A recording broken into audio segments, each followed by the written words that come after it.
भारत के विमान बाजार में इंडिगो एक ऐसा नाम है जो वर्षों से सस्ते किराए, समय की पाबंदी और विशाल नेटवर्क का पर्याय रहा है।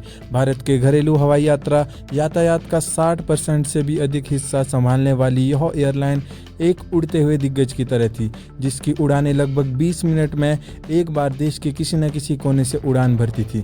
दिसंबर 2025 की शुरुआत हुई और आसमान में अचानक अशांति छा गई। कारण था नगर विमान महानिदेशालय DGCA द्वारा लागू किए गए FDTL नियमों का दूसरा और अंतिम चरण। ये नियम पायलटों की थकान कम करने और सुरक्षा सुनिश्चित करने के लिए बनाए गए थे, जिसके तहत चालक दल के लिए अनिवार्य साप्ताहिक आराम और ड्यूटी के समय में कटौती करना जरूरी हो गया।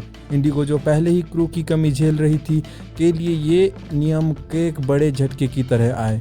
उसका लीन मॉडल दबाव में आ गया। पर्याप्त अतिरिक्त पायलट और कैबिन क्रू की कमी के कारण एयरलाइन को नियमों का पालन करने के लिए बड़ी संख्या में पायलटों को आराम पर भेजना पड़ा।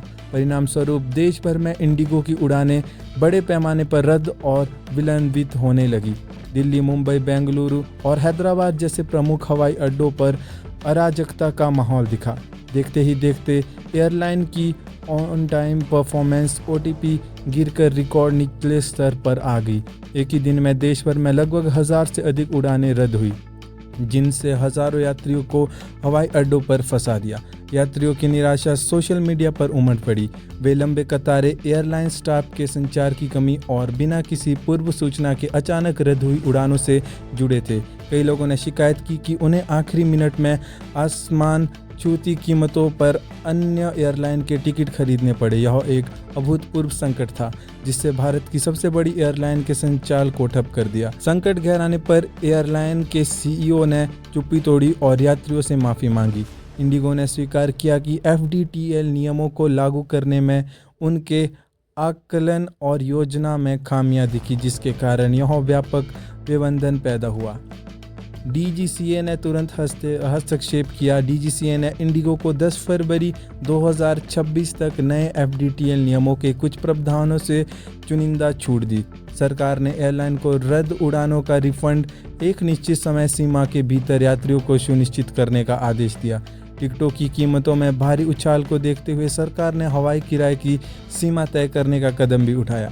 इंडिगो ने DGCA को सूचित किया कि वह उड़ानों में कटौती कर रही है और 10 फरवरी 2026 ही संचालन पूरी तरह से स्थिर होने की उम्मीद है। इंडिगो संकट ने न केवल यात्रियों को परेशानी में डाला, बल्कि पूरे विमान उद्योग के लिए एक बैकअप कॉल का काम किया। यह दर्शाता है कि लीन मॉडल सुरक्षा और अनिवार्य कर्मचारी आराम जैसे कड़े नियमों के सामने कैसे लड़खड़ा सकता है। इस घटना ने देश के विमान बाजार में इंडिगो के कथित एकाधिकार पर भी सवाल उठाया है, जिस पर संसद में भी चर्चा हुई। यात्रियों के लिए अभी भी यह सलाह है कि वे अपनी उड़ान की स्थिति की जांच करें, क्योंकि पूरी व्यवस्था के पटरी पर लौटने में अभी समय लगेगा। इंडिगो और अब अपने संचालन को स्थिर करने, क्रू की कमी को दूर करने और यात्री को विश्वास फिर से जीतने की चुनौती का सामना करना पड़ रहा है।